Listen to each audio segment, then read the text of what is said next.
This RFID development kit offers a mature Proxmark3 EASY3.0 board that handles both high-frequency and low-frequency cards for serious research work. Built-in antennas are carefully tuned so the reader can capture complete card traffic with fewer blind spots and fewer dropped reads during continuous sessions.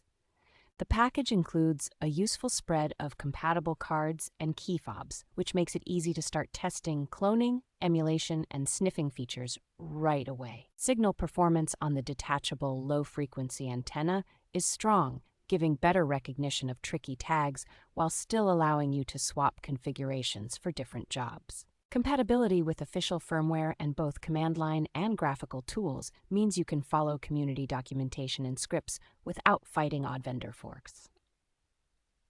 Despite its advanced capabilities, the board stays compact, lightweight, and powered over a simple cable, so it is practical to carry as a field tool for on-site analysis.